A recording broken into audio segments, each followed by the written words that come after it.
Hi అండి, welcome to our channel Shanti Shiva vlog. ఈరోజు video వచ్చేసి నా చిన్నతనం నుంచి నేను ఎలా ఉండేదాన్ని, నా చిన్ననాటి జ్ఞాపకాలని గుర్తు చేస్తూ ఒక వీడియో చేయాలని అయితే అనిపించింది. సో చిన్ననాటి జ్ఞాపకాలు అనగానే ప్రతి ఒక్కరికి ఏవో ఒక మెమొరీస్ అయితే ఉంటాయి కంపల్సరీగా. సో నా లైఫ్లో కూడా చాలా మెమొరీస్ ఉన్నాయి అండ్ వాటిని మీతో పంచుకోవాలని అయితే అనిపించింది. అందుకని చెప్పేసి నేనైతే ఈ వీడియో చేస్తున్నాను. అండ్ నా మనస్తత్వం ఎలా ఉంటుంది, నా ఫ్రెండ్స్ సర్కిల్ ఏంటి, మా ఊరేంటి, నా స్టడీ ఏంటి, వీటన్నిటి గురించి కూడా నేనైతే సిరీస్ రూపంలో వీడియోస్ చేయాలి అనుకుంటున్నాను. సో ఇదైతే ఫస్ట్ ఎపిసోడ్ లాగా అనమాట. ఫస్ట్ మా ఊరేంటి, నా స్టడీ ఏంటి, నేను ఇక్కడ దాకా ఎలా వచ్చాను అంటే, యాక్చువల్లీ మాది ఆంధ్ర అనమాట. సో మా హస్బెండ్ వాళ్ళది తెలంగాణ. సో అక్కడ నుంచి ఇక్కడికి ఎలా వచ్చాను అదంతా కూడా, ఆ జర్నీ అంతా కూడా నేను ఎపిసోడ్స్ లాగా చెప్పాలి అనుకున్నాను. సో ఫస్ట్ మా ఊరు వచ్చేసి సిరసనపల్లి అనే గ్రామం అనమాట. చాలా చిన్న ఊరు, ఒక 50 ఇల్లులు ఉంటాయి అంతే. చాలా చిన్న ఊరు అనమాట. అప్పట్లో నేను చిన్నగా ఉన్నప్పుడు అసలు మా ఊర్లో కరెంటు కూడా లేకుండే. అండ్ సో అంత చిన్న ఊరు, పచ్చి పల్లెటూరు అనమాట. మా ఊరికి మా నానమ్మ వాళ్ళ ఊరికి, మా అమ్మమ్మ వాళ్ళ ఊరికి ఒక 2 కిలోమీటర్స్ గ్యాప్ అనమాట. అంటే డిస్టెన్స్ ఉంటుంది, 2 కిలోమీటర్స్ డిస్టెన్స్ ఉంటుంది. ఇక్కడ నుంచి అక్కడికి వెళ్ళాలన్నా కానీ నడుచుకునే వెళ్ళాలి. ఆ టైంలో నడుచుకుంటూ, లేదు అంటే సైకిల్ వేసుకొని వెళ్ళాలి. రోడ్డు ఉండేది కాదనమాట. ఇప్పుడైతే రోడ్డు వేశారు. అప్పట్లో అయితే నేను చిన్నగా ఉన్నప్పుడు అయితే రోడ్డు ఏం లేదు, జస్ట్ మట్టి రోడ్డు అనమాట. అది కూడా కొంచెం చాలా చిన్నగా ఉండేది. ఇప్పుడైతే రోడ్డు వేశారు, బాగుంది. అండ్ మా అమ్మ నాన్న వాళ్ళది కూడా లవ్ మ్యారేజ్, అండ్ మాది కూడా లవ్ మ్యారేజ్ అనమాట. మా అమ్మమ్మ వాళ్ళ ఊరు కొంచెం పర్లేదు, బెటర్గా ఉంది. మా నాన్న వాళ్ళ ఊరు వచ్చేసి చాలా చిన్న పల్లెటూరు. అదే చెప్పాను కదా, ఒక 50 హౌసెస్ ఉంటాయి అంతే. మా అమ్మమ్మ వాళ్ళ ఊరు వచ్చేసి కొంచెం పెద్ద ఊరు, ఒక 200 ఇల్లులు అయితే ఉంటాయి, ఒక 200 ఇల్లులు అయితే ఉంటాయి అన్నమాట. సో దానికంటే ఇది కొంచెం పెద్ద ఊరే. ఇంకా ఆ టైంలో మా తాతగారు అంటే, అప్పుడు కొన్ని పరిస్థితుల వల్ల మా తాతయ్య మా అమ్మమ్మ వాళ్ళు వేరు వేరుగా ఉంటుండే. సో మా అమ్మ వాళ్ళని అందరినీ కూడా మా అమ్మమ్మనే చూసుకోవాలన్నమాట. సో మా అమ్మమ్మ ఆ టైంలోనే చాలా కష్టపడింది. అండ్ అట్లాగే మా అమ్మ పెద్ద కూతురు అనమాట. సో దానివల్ల మా అమ్మకి కూడా కొంచెం చాలా బాధ్యతలు అనేది ఉండేవి. సో అందుకని మా అమ్మ చదువుకోలేదన్నమాట. 5th క్లాస్ వరకే చదువుకుంది మా అమ్మ. 5th క్లాస్ వరకు చదువుకున్న తర్వాత మా అమ్మమ్మ మాన్పించేసింది. ఎందుకంటే మాకు కొన్ని మేకలు, కొన్ని ఆవులు ఉండేవి అంట. సో అవి మేపి రావాలి అంటే వేరే పాలోళ్ళని పెడితే వాళ్ళకి జీతం ఇవ్వాలి కదా, వాళ్ళకి ఏదో ఇవ్వాలి కదా. సో అలా ఇవ్వలేక ఇంకా మా అమ్మని చదువు మానిపించేసి మా అమ్మని పంపించేదన్నమాట. అవి అంటే ఆవులు, మేకలు అవి మేపుకొని రావడానికి. సో అలా మా అమ్మ అయితే ఒక 5th క్లాస్ వరకు అయితే చదువుకుంది. ఆ తర్వాత మానేసింది అనమాట. ఇంట్లో ఇంకా ఏంటంటే ఇద్దరు పిన్ని వాళ్ళు, తర్వాత మామయ్యలు వాళ్ళు ఉన్నారు. సో వాళ్ళని కూడా చూసుకోవాలి కదా. అంటే వాళ్ళు మా అమ్మ తర్వాత చిన్నవాళ్ళు, వాళ్ళందరికీ ఇల్లు గడవాలి అంటే మా అమ్మ కంపల్సరీ మానేయాల్సి వచ్చింది. సో అట్లా అని మానేసింది అనమాట. ఆ టైంలో మా ఇంటి ముందు చాలా పెద్ద చింత చెట్టు ఉండేది. కొంతమంది అంటారు చింత చెట్టు ఉంటే కష్టాలు వస్తాయి అని చెప్పేసి. అది ఎంతవరకు కరెక్టో నాకు తెలియదు, కానీ అన్నట్టుగానే చాలా కష్టపడ్డారనమాట మా అమ్మమ్మ వాళ్ళైతే. మా అమ్మ కూడా చాలా కష్టపడింది. తను యాక్చువల్లీ చదువు మానిపించేటప్పుడు చాలా బాధపడిందంట మా అమ్మమ్మని. అంటే చదువు మానిపించద్దు అని చెప్పేసి, కానీ పరిస్థితులు బాలేక మానేయాల్సి వచ్చింది. మేమందరం కూడా మా అమ్మమ్మ వాళ్ళ ఊరిలోనే పుట్టామంటే, నేను తర్వాత మా ఇద్దరు తమ్ముళ్ళు కూడా. సో మా అమ్మమ్మ వాళ్ళ ఇంట్లోనే పుట్టామన్నమాట. మేము పుట్టిన తర్వాత మళ్ళీ మా నానమ్మ వాళ్ళ ఊరు వెళ్ళాల్సి వచ్చింది. ఎందుకంటే మా నాన్న వాళ్ళకి పొలం ఉంది కొంచెం. సో ఆ పొలం చూసుకోవాలి కదా, ఎందుకంటే మా నాన్నకి కూడా వాటా వస్తుంది కదా. సో అట్లా అని చెప్పేసి మళ్ళీ మా నాన్న వాళ్ళ ఊరైతే షిఫ్ట్ అయ్యారు. అయితే మా నాన్న వాళ్ళు ఊరికి షిఫ్ట్ అయ్యే ముందు నన్ను ఇక్కడనే వదిలేశారనమాట. అంటే మా అమ్మమ్మ వాళ్ళ ఊర్లోనే. మా అమ్మమ్మ వాళ్ళ ఊర్లో స్కూల్ ఉండేది. 5థ్ క్లాస్ వరకనమాట. అప్పుడు నేను చదువుకునే టైంలో 5థ్ క్లాస్ వరకైతే ఉండింది. సెకండ్ క్లాస్ వరకు కూడా నేను చాలా మంచిగానే చదివేదాన్ని. అంటే ఇంటికాడ నుంచి స్కూల్‌కెళ్ళడం కదా! మళ్ళా సాయంత్రం స్కూల్ అయిపోగానే మళ్ళీ ఇంటికొచ్చేయడం. సో, అంతా హ్యాపీగానే ఉంది. సెకండ్ క్లాస్ వరకు గూడా నా స్టడీ అయితే బానే ఉండింది. థర్డ్ క్లాస్‌లో ఏమైందంటే, నేను థర్డ్ క్లాస్‌లో ఉన్నప్పుడు మా నాన్న వాళ్ళు మా నానమ్మ వాళ్ళ ఊరెళ్ళిపోయారు. అంటే ఇక్కడి నుంచి అక్కడికి షిఫ్ట్ అయ్యారు. సో, ఆ టైంలో నన్ను ఏం చేశారంటే హాస్టల్‌లో ఏసేశారనమాట. అంటే మా అమ్మమ్మ వాళ్ళ ఊర్లో 5థ్ క్లాస్ వరకు ఉంది గదా! అక్కడ హాస్టల్ గూడా ఉండింది. సో, హాస్టల్‌లో ఉండి కూడా చదువుకోవచ్చు. లేదు అంటే ఇంటికాడ నుంచి కూడా వెళ్ళి మళ్ళా సాయంత్రం అంటే అప్ అండ్ డౌన్ కూడా చేసుకోవచ్చనమాట. కొన్ని పరిస్థితుల వల్ల అంటే ఇంట్లో సిట్యుయేషన్స్ బాలేవని చెప్పేసి నన్నైతే హాస్టల్‌లో జాయిన్ చేశారు. జాయిన్ చేస్తే ఆహ్, నాకు అంటే ఆ ఏజ్‌లో నాకు హాస్టల్‌లో ఉండలేకపోయాననమాట నేను. ఎందుకంటే ఇంట్లో వాళ్ళని వదిలేసి ఆ ఏజ్‌లో నేను ఉండలేకపోయాను. సో, దానివల్ల నేను స్టడీ విషయంలో బానే చదివేదాన్ని. కానీ ఇంట్లో వాళ్ళు గుర్తొచ్చి నేను ఊరికే ఇంటికి పారిపోయి వచ్చేసేదాన్ననమాట. అంటే తప్పించుకొని అక్కడ అంటే టీచర్స్‌ని బుల్డీ కొట్టించి తప్పించి ఇంటికొచ్చేసేసేదాన్ని. అలా నేను హాస్టల్ వార్డెన్స్‌తోని, టీచర్స్‌తోని ఇంట్లో తప్పించుకొనొచ్చిన తర్వాత మా అమ్మతోని చాలా దెబ్బలు తిన్నాను చిన్నప్పుడైతే. నాకు చాలా అంటే చాలా గుర్తుందనమాట. మా అమ్మ అయితే నన్ను కొట్టి, కొట్టి, కొట్టి హాస్టల్‌కి తీసుకెళ్ళి మళ్ళా వదిలేసొచ్చేది.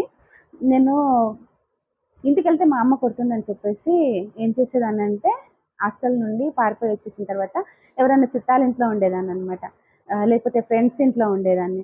అయినా కానీ పల్లెటూర్లలో ఎలా ఉంటుంది తెలుసు కదా! ఎక్కడ ఏ విషయం ఉన్నా కానీ అందరికీ తెలిసిపోయేలాగా నేను ఎక్కడున్నా కానీ ఎవరో ఒకళ్ళు ఎళ్లి మా అమ్మకి చెప్పేసేవాళ్ళనమాట. మీ అమ్మాయి అక్కడుంది, పలానా వాళ్ళ ఇంట్లో ఉంది అని చెప్పేసి. ఇంక మా అమ్మ అంటే నాకు తెలియకుండా దొంగతనంగా వచ్చి నన్ను పట్టుకునేది. పట్టుకొని చాలా కొట్టేసేదనమాట. కొట్టి, కొట్టి, కొట్టి మళ్ళీ హాస్టల్‌లో వేసేసి మళ్ళీ వచ్చేసేది. కానీ నాకు అస్సలు నేను ఉండేదాన్ని కాదనమాట. అలా హ్మ్, ఏదో అలా 5థ్ క్లాస్ వరకు అలా అయిపోయింది. అంటే ఇంటికి నేను తప్పించుకొని రావాలి. మళ్ళా మా అమ్మ ఎళ్లి తీసుకొని అక్కడ డ్రాప్ చేయాలి. అట్లా ఒక 3 ఇయర్స్ అయిపోయిందనమాట. అంటే అలా 5థ్ క్లాస్ వరకైతే అయిపోయిందనమాట. నాకు చిన్నప్పుడు బాగా గుర్తు మనకి రిజిస్టర్‌లో సీరియల్ నంబర్స్ ఉంటాయి గదా! నా నంబర్ వచ్చేసి 3 అనమాట.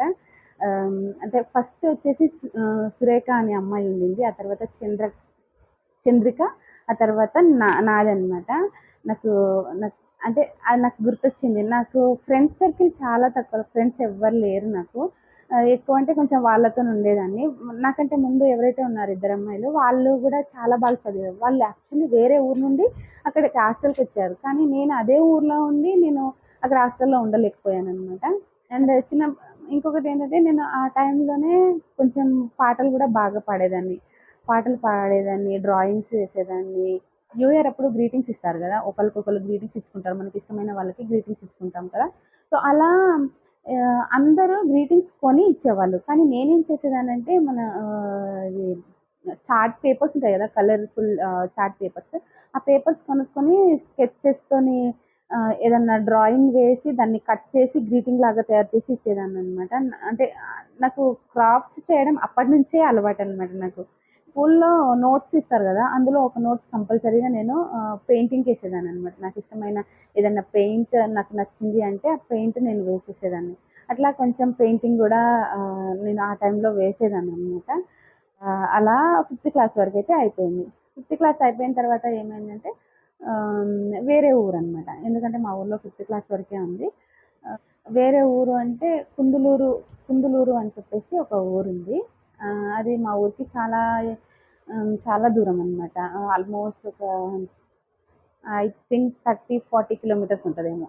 ఆ ఊరికి తీసుకెళ్ళి ఆ ఊర్లో జాయిన్ చేశారనమాట. అక్కడ కూడా హాస్టలే. అక్కడొచ్చేసి నేను 6థ్, 7థ్ క్లాస్ వరకు చదువుకున్నాను.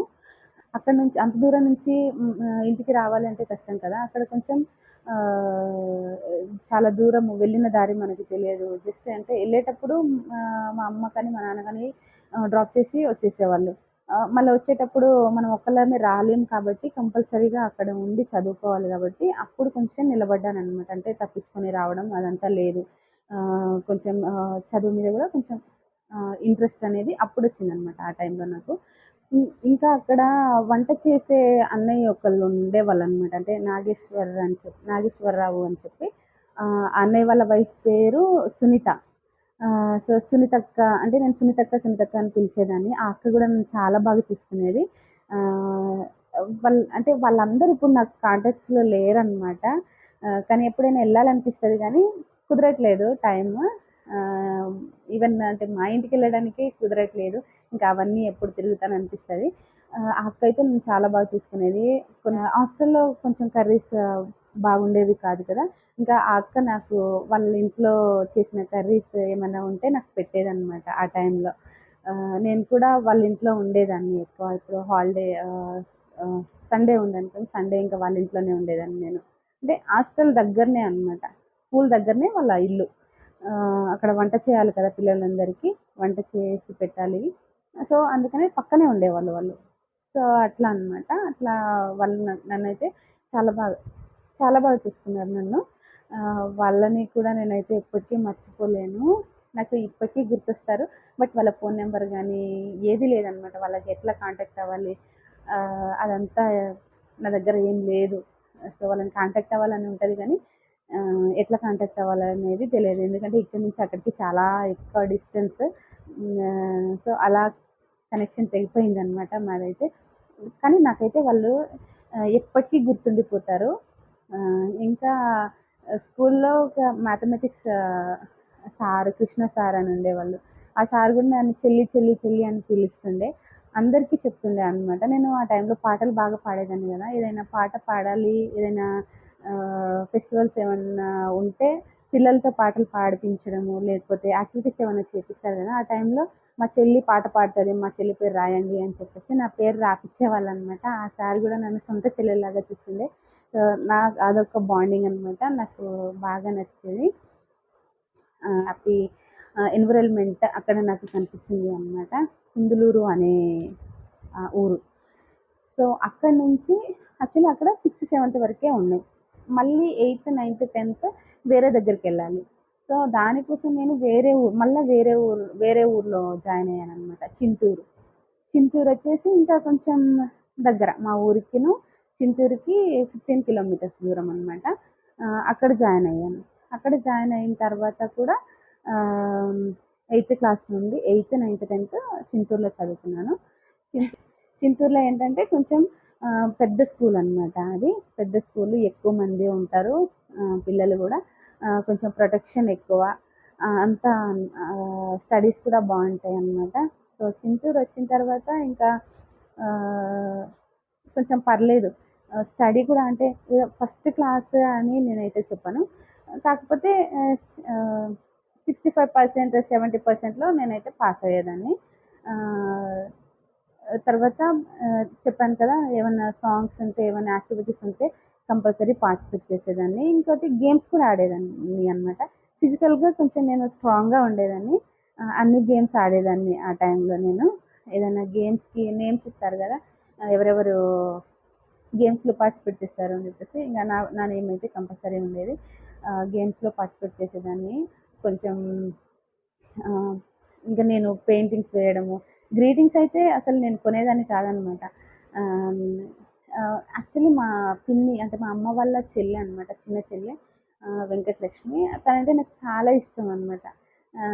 మేమిద్దరం ఎలా అంటే ఆహ్, ఫ్యామిలీ మెంబర్స్ లాగా కాకుండా ఫ్రెండ్స్ లాగా ఉంటామనమాట. తన పర్సనల్స్ ఏమన్నా ఉంటే నాతో షేర్ చేసుకుంటది. నేను నా పర్సనల్స్ ఏమన్నా ఉన్నా కానీ తనతో షేర్ చేసుకుంటాను. మా ఇద్దరికి ఏజ్ గ్యాప్ వచ్చేసి ఒక 10 ఐ థింక్ 8 ఇయర్స్ అనుకుంటున్నాను. 8 ఇయర్స్ అనుకుంటా. అంతే. సో, మేము ఫ్రెండ్స్ లాగా ఆల్‌మోస్ట్ అక్క చెల్లె ఫ్రెండ్స్ లాగా ఉంటామనమాట మేము ఉండడం గూడా. సో, తనంటే నాకు చాలా ఇష్టం. తనకైతే నేను ప్రతి న్యూ ఇయర్‌కి కూడా ఆహ్, స్పెషల్‌గా గిఫ్ట్ చేసి ఇచ్చేసేదాన్ని. ఒక లెటర్ రాసి గిఫ్ట్ గిఫ్ట్ నేనే తయారు చేసి ఇచ్చేదాన్ని. సో నాకు మా పిన్ని అంటే చాలా ఇష్టము. అలా ఇంకా ఎవరికైనా గిఫ్ట్స్ ఇవ్వాలంటే కూడా నేను కొనుక్కునేదాన్ని కాదు. క్రాఫ్ట్స్ చేసి గిఫ్ట్ రూపంలో ఇచ్చేదాన్ననమాట. ఇంకా సైన్స్‌లో మనకి ఆర్ట్స్ గీయాలి గదా! అంటే బొమ్మలు గీయాల్సి ఉంటుంది గదా! నాకు ఆ టైంలో రైటింగ్ గూడా బాగా ఫాస్ట్‌గా రాసేదాన్ననమాట. ఆహ్, రికార్డ్స్ రాసేది ఉంటుంది గదా! రికార్డ్స్ అందరికంటే ఫస్ట్ నేనే రాసేదాన్ని. ఇంకా మిగతా వాళ్ళు మా ఫ్రెండ్స్ నా రికార్డ్ రాసియవా అని జెప్పేసి నా దగ్గరికి వచ్చేవాళ్ళు. ఇంకా బొమ్మలేమన్నా గీయాల్సి ఉంటే నాకు ఈ బొమ్మ గీసియవా కొంచెం కష్టంగా ఉందని జెప్పేసి నా దగ్గరికి వచ్చేవాళ్ళు. సో, ఆ టైంలో నాకైతే బొమ్మలు గీయడం అదంతా గూడా ఆ టైం నుంచే నేను నేర్చుకున్నాననమాట. కానీ మేము ఫైనాన్షియల్‌గా కొంచెం ఇంట్లో ఇబ్బంది ఉంటుండే. సో, ఆ పరంగా ఫైనాన్షియల్ పరంగా అయితే ఆహ్, నాకు కొంచెం చాలా ఇబ్బందిగానే అనిపిచ్చింది. అంటే మా నాన్న కొంచెం డ్రింక్ చేసేవారనమాట బాగా. ఫస్ట్‌లో నేను చిన్నగున్నప్పుడు అంతగా డ్రింక్ చేసేవాళ్ళు కాదు గానీ నేను అంటే ఐ థింక్ ఎయిత్ క్లాస్ నుంచి ఫేస్ చేశాననమాట. ఎయిత్, నైన్త్ క్లాస్ నుంచి కొంచెం బాగా ఎక్కువ డ్రింక్ చేసేసేవాళ్ళు. సో, దానివల్ల మా అమ్మని కొట్టడము అలా చేస్తుండేవాళ్ళు. నేను అడ్డమెళ్తే నన్ను గూడా కొట్టేసేయడము. నాకు ఏంటంటే ఇంట్లో నాకంత ప్యాంపరింగ్ ఇప్పుడు ఒక్కటే కూతురుంటే ఏం చేస్తారు ప్యాంపర్ చేస్తారు. అన్నీ ఉంటాయి కదా! కూతురు ఒక్కటే ఉంటే అంటే నాకు ఇద్దరు తమ్ముళ్ళున్నారు. బట్ కూతురిని నేను ఒక్కదాన్నే కాబట్టి నాకు వాళ్ళ దగ్గర నుంచి కొన్ని ఎక్స్‌పెక్టేషన్స్ ఉంటుండే. అంటే నన్ను ఇలా చూసుకుంటారని జెప్పేసి. బట్ మా నాన్న నుంచి నేను ఎక్స్‌పెక్ట్ చేసింది ఏది గూడా నాకు రాలేదనిపించింది. ఎందుకంటే ఎక్కువగా డ్రింక్ చేయడానికి అలవాటు పడిపోయి నేను ఎళ్ళిన రోజు మాత్రమే నాకు కొంచెం మంచిగా అనిపిచ్చేది హ్యాపీగా. బట్ నెక్స్ట్ డే నుంచి ఆయన డ్రింక్ చేయడము, ఏదో ఒక గొడవ ఇంట్లో ఆహ్, నాకు ఇంటికెళ్ళాలనిపిచ్చేది కాదనమాట హాలిడేస్‌కి. అలా చాలా సార్లు గూడా నేను మా ఫ్రెండ్స్ వాళ్ళ ఊరెళ్ళిపోయేదాన్ని హాలిడేస్‌కి. వేరే ఊర్లలో వేరే ఊర్లో ఉంటారు గదా! మా ఫ్రెండ్స్. సో, అక్కడికెళ్ళిపోయేదాన్ననమాట. నాకు అంటే ఇంట్లో ఎళ్తే ఇలా ఉంటది అని తెలుసు కాబట్టి, ఇంక నేను వేరే ఊరెళ్ళిపోయేదాన్ని. అలా నాకు ఇంట్లో వాళ్ళకి నాకు చాలా గ్యాప్ అనేది వచ్చేసింది. ఆహ్, ఆ గ్యాప్ ఇప్పటికి కంటిన్యూ అవుతుందనమాట. అప్పుడు స్టార్ట్ అయిన గ్యాప్ ఇప్పటికి కంటిన్యూ అవుతుంది. సో, ఇంక దాని తర్వాత లైఫ్ ఎలా ఉంది ఆహ్, అదంతా కూడా నేను నెక్స్ట్ వీడియోలో చెప్తాను. అండ్ ఇంటికెళ్ళిన ప్రతిసారి ఏదో ఒక గొడవ ఆహ్, అట్లా ఉంటుండే అనమాట. ఆహ్, సో, అందుకనే ఇంటికెళ్ళేదాన్ని గాదు. నేను ఫ్యామిలీతో గడిపిన హ్యాపీ మూమెంట్స్ చాలా తక్కువనమాట. ఎక్కువ అంటే నేను నా స్టడీ విషయంలోనే అంటే హాస్టల్స్‌లలో ఉండడము, హాలిడేస్ వస్తే మా ఇంటికి కాకుండా వేరే వాళ్ళ ఫ్రెండ్స్ వాళ్ళ ఇంటికెళ్ళిపోవడము, లేకపోతే రిలేటివ్స్ వాళ్ళ ఇంటికెళ్ళిపోవడం. ఇలానే ఉంది కానీ, నా ఫ్యామిలీతో నేను ఎక్కువ గడిపిన క్షణాలు అయితే అస్సలు లేవనమాట. సో, ఆ తర్వాత లైఫ్ ఎలా ఉంది అనేది నెక్స్ట్ వీడియోలో మీకు చెప్తాను. Until then bye bye. వెళ్ళే ముందు please like, share, comment, subscribe చేయండి. నా ఛానల్‌ని కొత్తగా చూసే వాళ్ళైతే ప్లీజ్ సబ్స్క్రైబ్ చేసి మీకు వీడియో నచ్చితే లైక్ చేసి కామెంట్ చేయండి. ఇంకా నెక్స్ట్ వీడియోలో మళ్ళీ కలుద్దాం. Bye. Thank you for watching this video.